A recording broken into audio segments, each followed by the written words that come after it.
Philippe Étienne is the French ambassador to the United States, and he joins me now from Washington. You are back in your position in Washington, and you have said that re-engagement with the goal to rebuild trust is the task ahead. And yet, what would represent real progress to you on that? I'll take just one issue, and that's Trump-era tariffs that are still a reality for Europe. Well, for the time being, indeed, and thank you first, Paula, for having me. We are rebuilding together with our American partners an agenda, a strategic agenda, which has been defined by the two presidents when they had the phone talk on September the 22nd.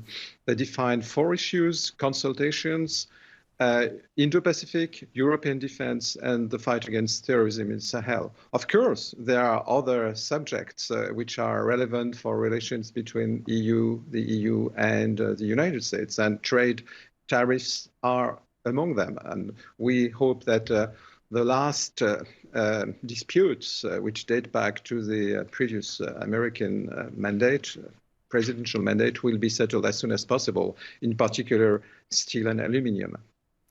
And when you say to steel and aluminum, just quickly, do you have any indication? Do you think that there's potential for that to be settled in the coming weeks? No, I have no precise indication because it is being negotiated, as you know, between the European Commission and the U.S. administration. As far as our agenda after the crisis we went through with AUKUS is concerned, we are discussing other very important issues I mentioned. For example, how a stronger European defense complementary to NATO can be, and it would be good news for everybody, including the U.S. and the transatlantic alliance. Yeah, and to talk about that defense architecture, you know, your foreign minister recently told our Julia Chatterley that Europe will not be a, quote, junior partner to the United States. And I add to that the fact that your foreign minister also said in a recent media interview that the United States wants to confront Russia, the EU wants to, wants to confront China, the EU wants to engage China. On Russia, you know, you guys have been very, very blunt. You do not share the same values or economic model. This would seem to be quite a significant departure in relations with the United States. On China, our finance minister, who was in town indeed those last days and was asked about our relations, said it was more a different of approach.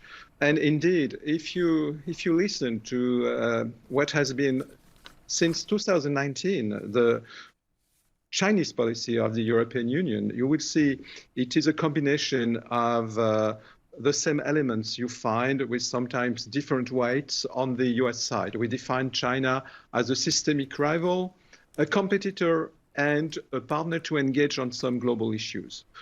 It is indeed the same elements you find, I think, on both sides, with sometimes some different weights. You seem to indicate the differences are subtle. I would offer that they are not subtle. We heard from even the former Defense Secretary Robert Gates, who recently told our Anderson Cooper that the AUKUS deal was actually one of the great strategic moves that he's seen. It's a powerful message, he says, around the world for China.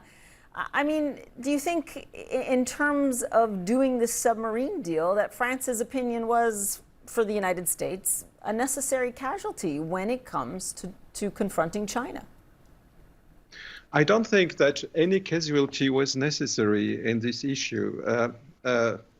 Actually, some consultations or even informations would have been possible. And I must say that the American side has recognized that, which is very positive after it happened.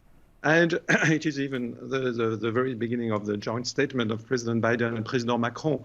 So we have to learn from this. And as far as your question is concerned, France is and was and is still the first European EU member state being present in the Indo-Pacific. We have territories, we have populations, we have permanent armed forces. We send more military assets to the region on the top of what we have in permanence there. So I think we are a serious partner. And this issue between us and the US, Australia was not a question of an industrial, a commercial deal.